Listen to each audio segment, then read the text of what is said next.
You want me to have a good time tonight?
Hey everyone, welcome to Moses and Friends. I am your host, Moses Storm. This is the show where we take all of our favorite people here at Team Coco and we put them up live in your living room.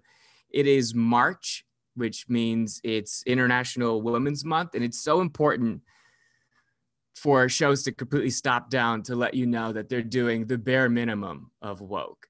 I like to trip all over myself, to pat myself on the back, to say that we have, for the first time in this show's history, I think we've been on the air for 41 years now. For the first time, we're going to have a woman on. So buckle up. It's going to be different. Usually, if you've seen the show before, it's usually 6 of my boys, and we are all loudly talking over each other. Tage, Tank, Dax, Boy Ashley, and we just watch the cutscenes from Cyberpunk, and we play dubstep covers of Hey There, Delilah. And we talk about, has cancel culture gone too far? No, we have 3 women on. They happen to be women. They're just 3 funny comics I wanted to talk to. The first comedian to bring to the stage of your screen is on a, quite literally right now, I think on the set of Upload, which is an original Amazon series by the creators of The Office. Zainab Johnson. Hey, Moses. Is that what you're shooting right now? Can you say? Yeah, I'm in Vancouver right now, and I'm not actually on set, but I am next door in the production office in one of their spaces because the Wi-Fi in my trailer sucked. How is it, one, shooting something in a lockdown? Because a lot of the fun of being on set is that it's more social than stand up. It's you get to hang out with everyone. But now there's this almost weird protective coat on everything. You know what? I thought that COVID was going to make the like day-to-day things really sort of annoying. I thought it was going to add a lot of business to the already businessy things you have to do. And it doesn't. Like, you get pretty used to it. I have one of my masks right next to me. So I'm so used to putting this on and off. It's nothing. The thing that's like, can cause like anxiety is in Vancouver, you get like zones. And the zones define like how often you get tested. So, there's different zones for different people, which is some weird future shit of like, you're group A. And it's like, I want to be A. That's fine. No, it totally feels I Am Legend. It totally feels like the beginning of the end. Yeah. I think the travel ban really helps, like the US, and I love the US, but the US was like, we don't care, come and go as you please, and Canada is still not like that. When I first got here, I had to do a 14-day quarantine and they were serious, like calling me every single day, sending emails. I had to check in. The neighbors, like the moment I opened the door for Instacart, the neighbors were also out there like, we dare you to take one foot out that door. Wow. I even did a virtual fitting where they had all the clothes delivered to my apartment. And I was on the phone with a COVID operator from the government. And she heard the wardrobe stylist on a Zoom call. And she was like, hold on a second. Is that someone else in your background? It doesn't say that you've traveled with anyone. And I was like, relax, lady. It's Zoom. It's hearing. Zoom. Yeah. No one has that terrible robot voice of Zoom audio cut out. Yeah, I mean, I know people that have gotten the full fine. I mean, there's $160,000 fine. Yeah. This person was doing like 2 lines on something. So wait, they got a fine? Yeah. And they actually, in Vancouver, they're serious about it. Yeah, they're super serious about it. They saw someone go to a grocery store that was on a set that shall not be named. Paramount Plus Network. And then here it's just like, wear your mask anywhere on your face, and then that's fine. I mean, some states have removed the mask mandate at this point. I like the mask that you have. It's the one for actors, so it doesn't mess up your hair and makeup. So it's essentially, it goes around your neck, right? Mm-hmm. It's a trough. It feels like you should put food in there and then just throughout the day, eat your way out. I love it because it's always like a button to a conversation. You know how we used to be able to hang up flip phones? Yeah. Whenever I've made a point, at the end of the point, I'm like, and I'm done. It's very satisfying. And I like how you were talking to that person with your mask down the entire time. Just spraying. COVID, no more COVID. I'm not a germaphobe at all, but it's hard when they keep showing us these very disturbing graphics of like, here's how much spray comes off of someone. And then like, how are we going to cope after this? If you and I are talking, and I'm just going to be thinking about these computer graphics of just my stuff coming off. Oh, I'm never going back to normal. I'm standing 6 feet apart from everybody. I'm wearing a mask everywhere. I don't care. This is a new normal. I know what spit does now. No more wet handshakes with people. No. I don't want to do that. I definitely don't want to hug you. I've seen how many people protest about hand washing. Like, I got to wash my hands again. I'm like, oh my God, I'm never coming to your house again. What's next? I got to wipe my butt? You should want to do that just for you. But isn't it nice to just be back around people and socializing and essentially have an excuse under the guidelines of like, I'm working? Yeah, it feels really good to be back at work. I mean, we all like stand up, took a dive, So for me, just even as a creative person, it feels like I'm finding that I'm having so much fun on set and I'm not afraid to try things. And I think it's because I'm missing the performance of stand-up. And so now every time I get in a scene, I'm like, I got jokes. And they're like, could you just do it how it's written? I'm like, but I got jokes. I got jokes. If you can get a laugh from a cashier at a grocery store, set for the week. Yeah. I think one of the last things that I did, like one of the second to last-ish big events is you and I were in Chicago and we did those Team Coco shows for the NBA All-Star game, unwittingly hosting a super spreader event. Unknowingly. I saw photos pop up and like how iPhone makes you feel bad. And it was like memories from last year. I'm just looking at all the people. I'm like, oh no. But that was such a great way to go out, right? If you had to choose what your last kind of event was going to be before lockdown, like that was amazing. Right. That was a fun show. It wasn't like I did the Flappers Yoo-Hoo Room Yeah, at no. 6 a.m. on a Sunday. My hotel, I went up in my, like every morning, every night, I was seeing professional NBA players from it. I'm like, this is the way, this is pregame a lockdown. Yeah. And it was nice to not be like, usually if it's a comedy festival, there's a lot of pressure on comedians. This was nice because like, we're the side thing. We're like the side event. Everyone's here for the NBA. And if they're too drunk to be in that game, they come heckle us at this show. Yeah. You've been doing your podcast, Just Friends. Is that how you're keeping up with performing, just talking in front of people? Or are you trying to do these outdoor or even Zoom shows? I do 2 podcasts. So I do Honesty with Z, which is just me, and I rant about the world. Oh, that's great. And Just Friends is another podcast that I do with another comedian.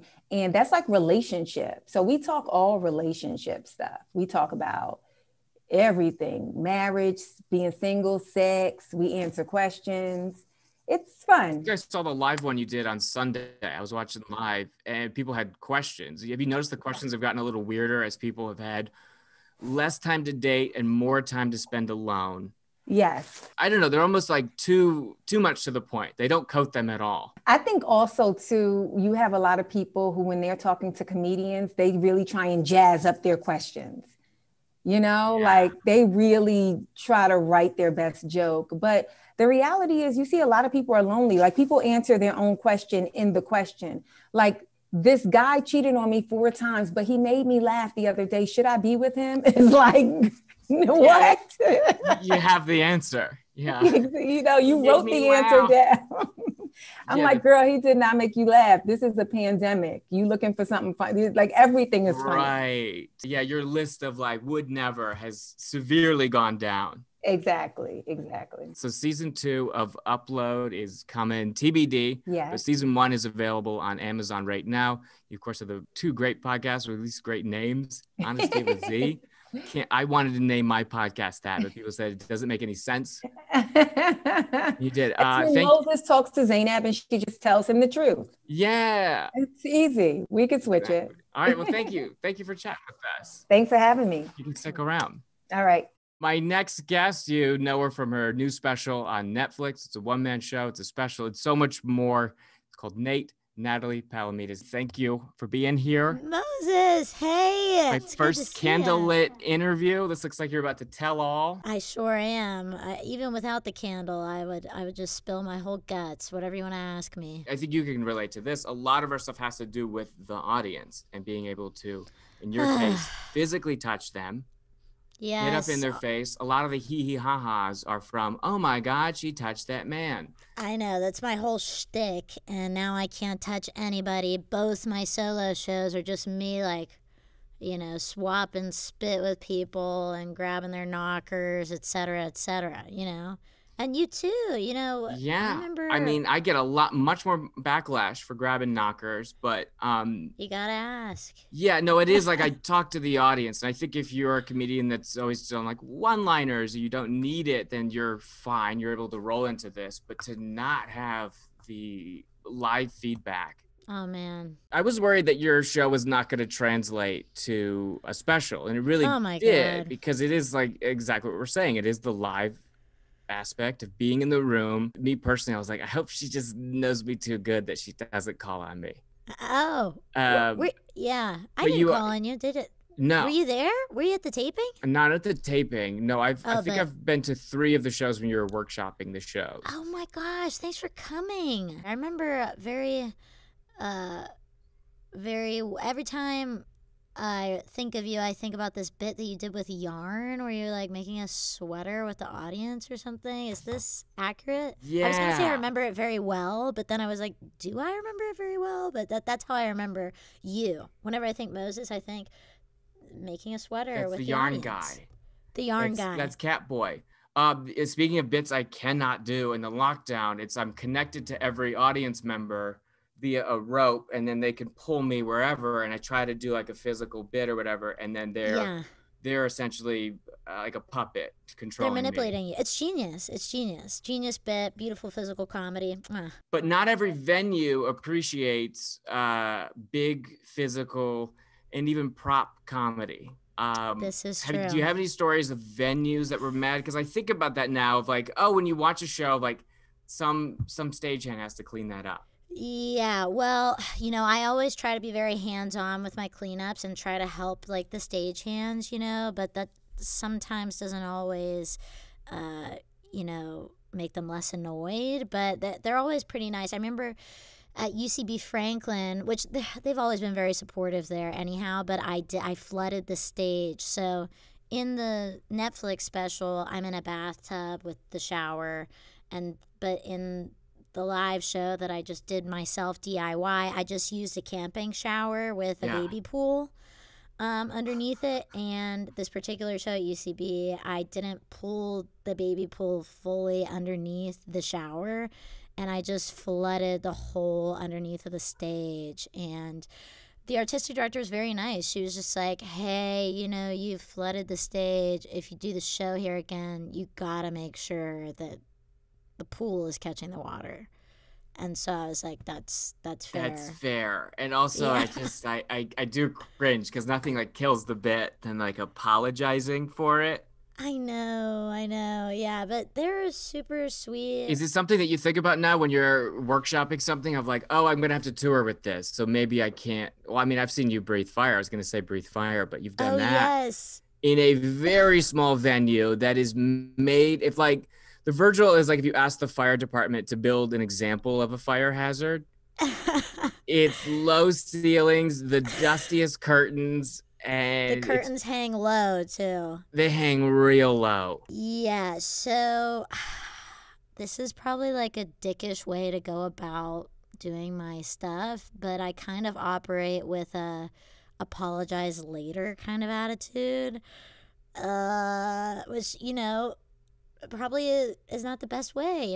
Maybe it's like an asshole way to go about doing things. And like, if I had caught the theater on fire, that would have fucking sucked. Like, I didn't ask the producers if I could do that. Right, but if you did ask them, they wouldn't let you do it. Yeah. I've ripped down entire curtain, back rod of a curtain. You did? Hanging on that. I've broken a clock on stage that looked expensive.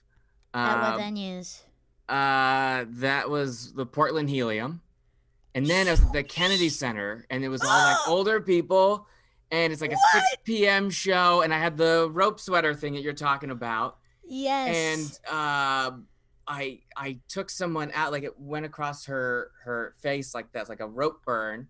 Oh no. And I went back, and they were like, she was cool about it. And then I went backstage to kind of like say thank you to everyone that ran the venue and kind of get like my pats on the back because it went well. Yeah, and I just overheard them before I went to the tech room. They were like, what the hell was that? What the hell? And I told them not to climb on that stuff. And I was just like, oh, it didn't feel cool. It didn't feel like, I'm an artist. It just felt bad for them. Yeah, they're like, what the fuck? Oh my God. Actually, one time, so me and Courtney Peroso do this bit where I play a dolphin trainer and she plays a dolphin. And that old bit, that old bit. They have this toxic relationship. And at the end of the bit, she's sick of him. And so I'm dangling a fish in front of her for her to eat her treat. And she grabs it out of my hand and starts beating me with the fish. So we're doing this show in Edinburgh, Scotland.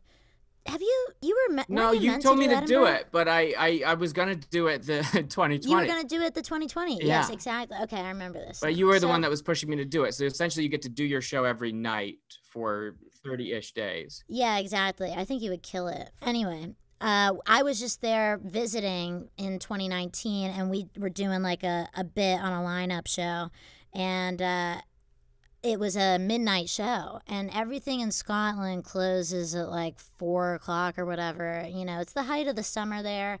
I go to the fishmonger at like 4 o'clock, as late as I could, to get this fish for the bit.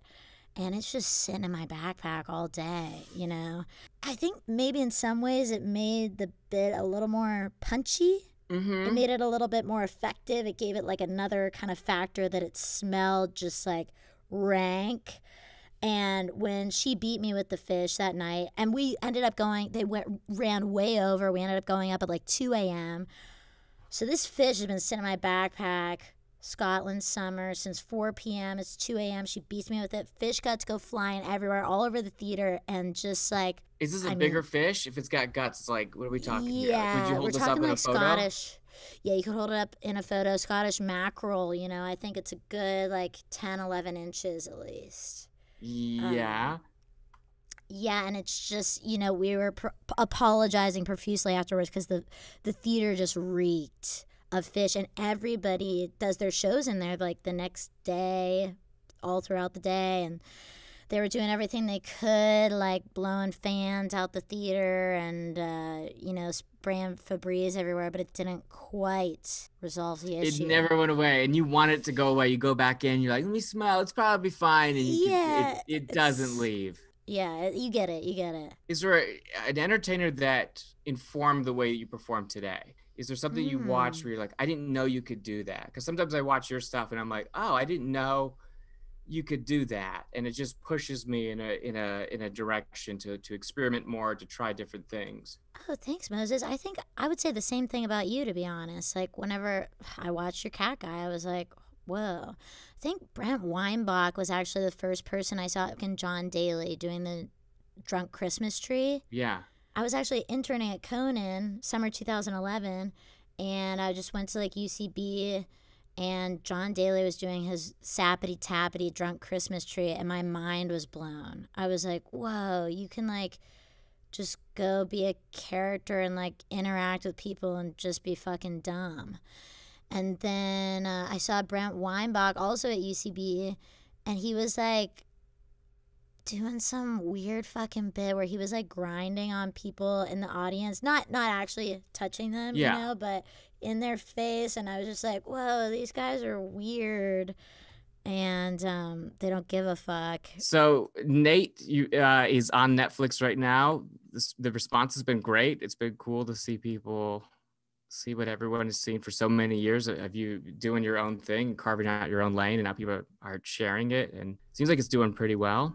Thanks, Moses. I think people like it, and like you said, I was also concerned that it wouldn't translate, and then, cut some bits for time, which are also like, just like kills you inside. But yeah, I think all in all, I feel like a lucky girl. It's like so cool, and just to have it out there is awesome. And I can't, it's crazy. It's crazy to go from like some black box theater to like on Netflix, people in Chile can watch it and stuff like that. How cool is that, The Chile market for you has been insane. We've hailed you as a deity there. It's been incredible. I blew up in Chile. I don't know what's going on, but I get a lot of DMs from people in Chile. If you could say one thing to your Chile fans, we got a lot in the comments right now. Chile is going off. They actually want you to get involved in politics. Like they said, pick a side. I don't know if that means anything to you. I say no comment right now. No comment right now.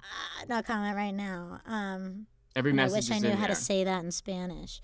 But yeah, no comment ahora, and come back to me later. Rewatch the special. Thank you, Natalie.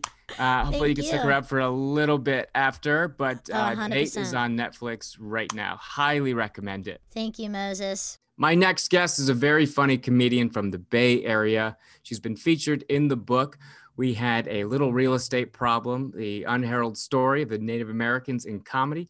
Please welcome the very funny Jackie Keliiaa. Oh, that's a great name. Thank you. Appreciate it. Yeah. Hi. How are you doing with all this? This is my first time meeting you.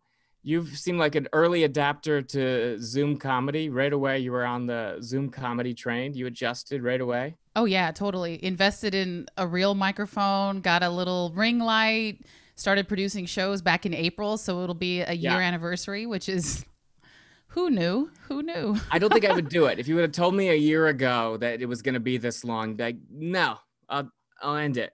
I'm going to end this all. I had no idea. And I remember my birthday was the end of March last year. And I thought, okay, I'm jealous of everyone who has a summer birthday because we're going to be on the other end of this. Oh, yeah. I just was naive, and I'm happy that I didn't know a thing that we'd be doing Zoom comedy for a year. People would have lost it if we would have told them that it's a year.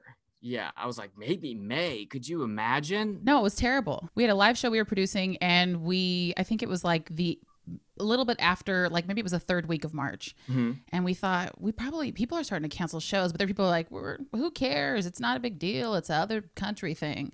And we ended up postponing it and saying, we'll be back in April. And yeah, that was the last post. So here we are. Last show I did, I was on stage in Pittsburgh, and it didn't go that well because it was like part of like everything was shutting down that day, and the whole room smelled like bleach. And I walked off the stage and I was like, you know what? There's always next show. Oh. And then there wasn't. There was no show for an entire year. And now it's today. Do you feel like you got it in? Was it a fun set? Was it? No, was it didn't creepy? go. It wasn't like I bombed, but it wasn't like a knock out of the park because it was the day. It was like right after the NBA had shut down. You do morning radio to promote your show, and the morning radio show host tested positive for COVID.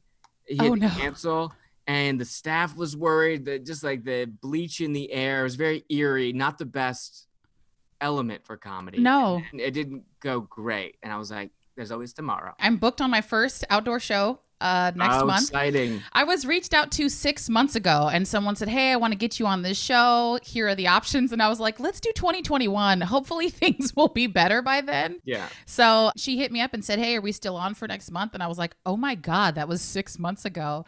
So we'll see. I'm just prepared to just talk, as I like to write on stage, and so I'm just excited for that opportunity. Like, I've done material and stuff on Zoom shows, but I actually do crowd work on Zoom. Hey, you got a cool background, dude, you know? Yeah. And so I'm just excited to play with people and hopefully they respond. I don't know what they do out there anymore. Crowd work has also gotten a little dicey. I've done Zoom crowd work, and I'm like, what? Look at this guy's got so much stuff in his van. Are you living in that van? He was like, yeah. I lost my hand. I was like, oh God, I'm sorry. I lost my job, Moses. I was here to laugh about it. Thanks for the reminder. I was like, let's put his Venmo in the chat. And just trying to bail immediately. If you want to send him a few bucks, unless that's pandering, I'm sorry. Yeah, it is. You don't know what people are going through. So there's no more like, look at this guy's dumb shirt. And he goes, this is the last shirt that my father wore before he went to the hospital. You're like, Jesus.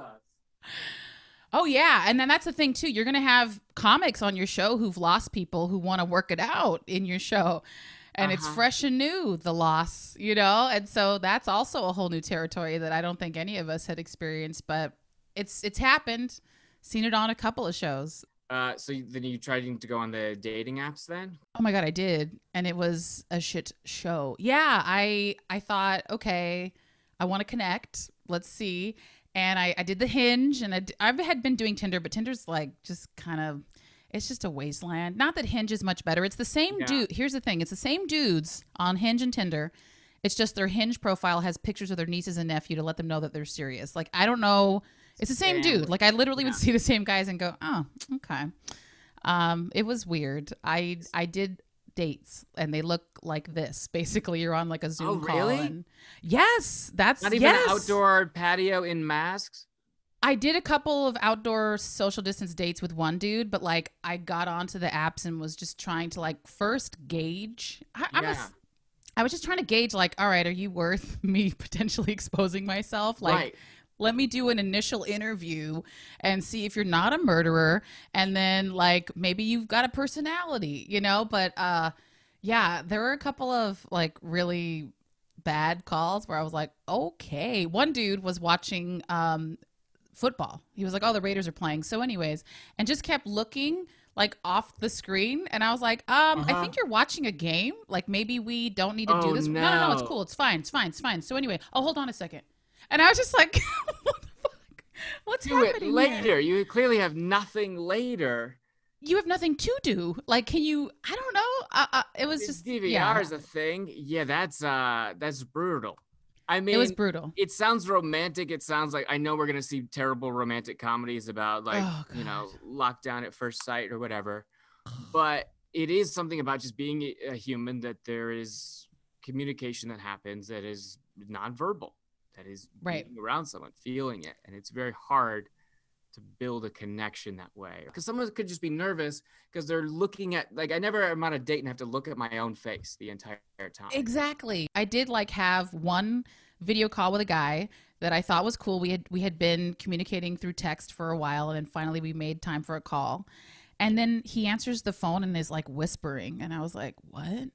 And I was like, are you on a plane? He's like, I'm on a bus. This fool was on a Greyhound. And I was like, why? No. We set a time and place for this to happen. No. And then he basically was like, I live in Reno, Nevada. And I was like, you said San Francisco? It was just like, I was like, okay, every weirdo was out.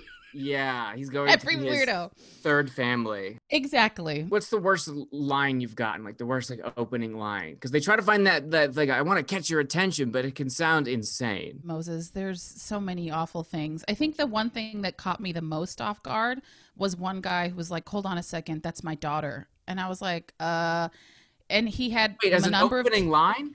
Well, we had our first call together, and he was like, hang on a second, I have to switch over to my daughter. And there was no indication this person had kids.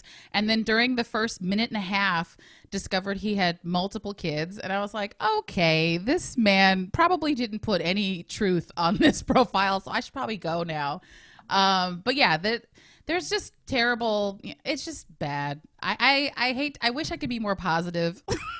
It just doesn't work. Yeah, it doesn't work, which means after this is going to be a festival of sex. It's going to be rabbits. So many people doing sex on each other. All this pent up. All the time. Weird sex too. I'm so excited, Moses. I was like, all right, give me that fucking vaccine. Like, right here. Okay. No, it's pent up, man. And it's funny because it's spring, and I'm telling you, we're animals at the end of the day. And if there's anything that we've become close with, it's our animalistic, primalistic natures, like during the last year, survival, all of these things.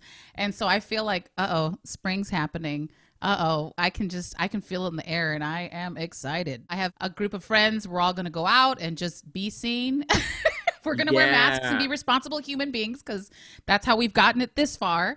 But so excited for spring and summer. Yeah, every joke has to start with like, I'm single. So I've been thinking about Darfur. Like, you have to start. It doesn't matter what the topic is. I hate to be that person now. I was like, I never wanted to be this comic, and I'm letting people know, hey. Yeah. I'm excited to just meet people because, comics, like, we feel vibes, we feel energy, we have that sensitivity, and you can't accomplish that over a video chat or like a FaceTime or a Zoom. So I'm just excited to like meet people and just like see what they're about, and I don't know. We'll see. It's gonna be fun dating this year. I'm excited. Guys, she's out there, she's looking. Guys, gals, it's just anyone. Guys and gals. So Jackie, when's this outdoor show? When can people see you if someone's in the Bay Area? Yeah, it's actually Half Moon Bay of all places. But that's where they've been doing outdoor shows out there for a while. Before I let you go, I want to bring everyone else back on to the show. 1 year in lockdown, has anyone actually become a better person? I took inventory, and I have not become a better person. I didn't learn Spanish. I didn't write something incredible. Has anyone done anything, or can I feel good about myself? I think I did one thing that is really uncommon during a pandemic. I froze my eggs. Oh. That's great. Prosperity and just no one rushing you. Yeah, and I figure maybe a couple of years from now I'll get a good price for them on the black market. Kidding. I did a 20-day water fast. Yeah, I don't think you should do that. Did you feel good? Actually, right at the beginning of lockdown, I found out I had Lyme disease. And I was trying to find out for the longest time what was wrong with my ass. Yeah. And I read that it totally eradicates Lyme from your body. So I was like, I'm doing this. Didn't work at all? No, it made me feel worse. It was really bad. But for some people, I guess it worked. Was there a day that was like a Wall-E hit, like around day 9, I think, in fast, where you start hallucinating or you start I think like not feeling hungry? Day 17, around day 4, you don't feel hungry. But like the first week, I was like, this is awesome. I have so much energy and like, I'm not hungry. And then day 17, I was like, fuck, dude. And I just kept watching a bunch of mukbang videos and MasterChef. It just made you more hungry watching the mukbang where people just like gorge themselves? It like satisfied me. Jackie, have you done anything? Have you learned a new skill at all? Have you picked up a musical instrument? Well, I've played the guitar before and then and then forgot about it even existing. And so restringed the guitar, got back into that. Wrote, this is so cliche, but since we weren't doing shows a lot, I had time. So I like wrote a pilot. So that's cool.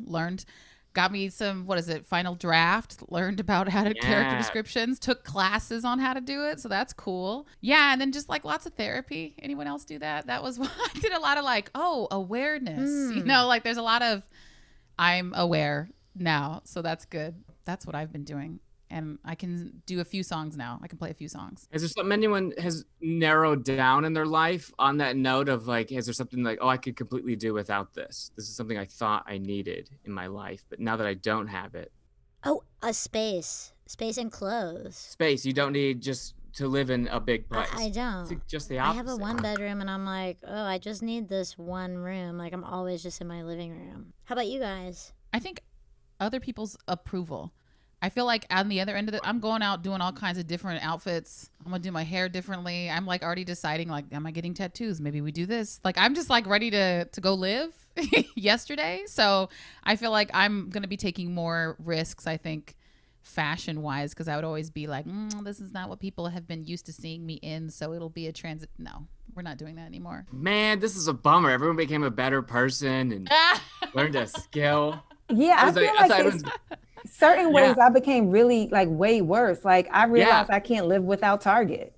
I was at Target like a good amount of time during the pandemic. And I'm talking about early when it was like, no, stay at home. Like don't go out unless it is absolutely essential. I'm like, but I want to smell a candle.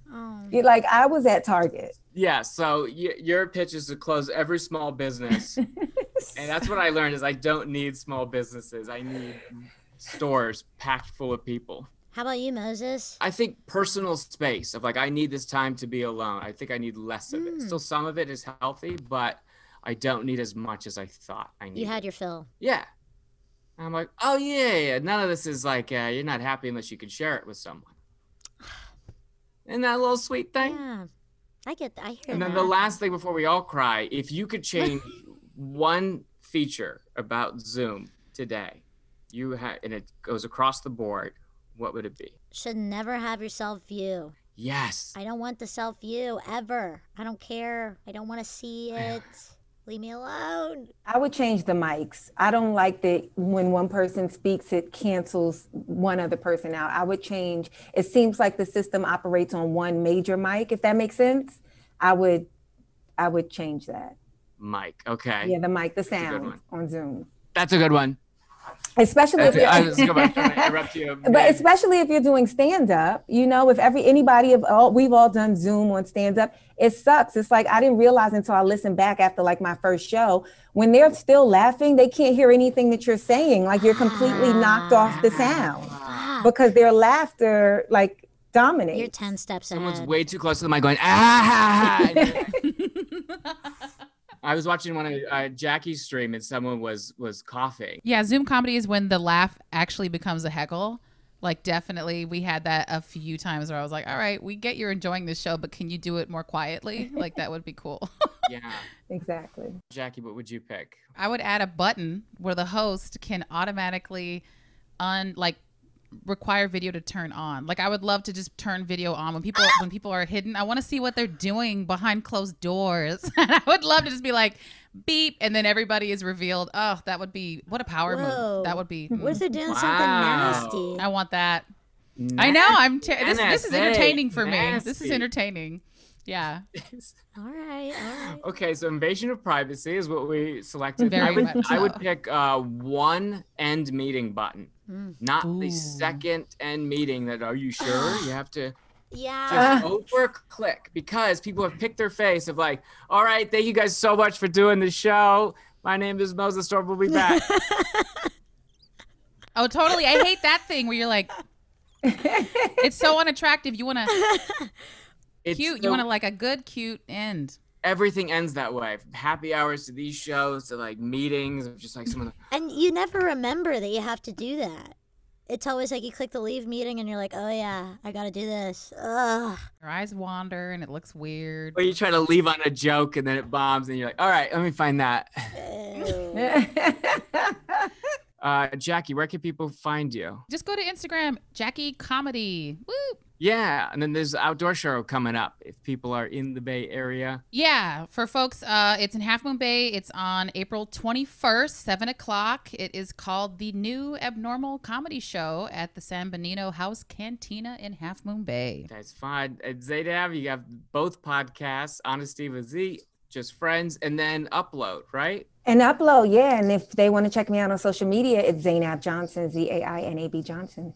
That's great. And then Natalie, you are selling water pills. Yes. For your new extreme diet. Yeah, you can get water pills at my Instagram at NatDogCatDog, and you can check out my podcast called Hidden Mickeys. Yeah, and then of course there's Nate. Oh, and my special Netflix. Nate on Netflix. Yes, thank you so much. You should definitely That's watch the that. one. Thank you guys so much for doing the show. This was a lot of fun. I'm glad we all got to talk. Yes, It's good thanks to for see having ya. me, Moses.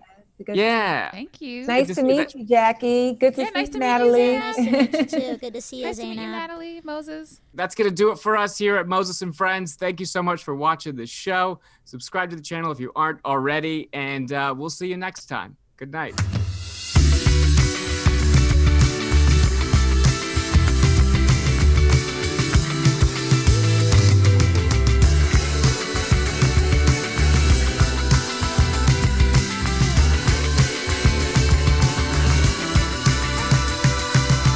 What was up with Natalie the whole time? Am I the only still one here. that thought Sorry. Nat's in the chat? Yep, Nat's in the chat. We Yeah, got Nat in the chat. leave the meeting. 8 and buttons. Then second button. Nat, you're still on?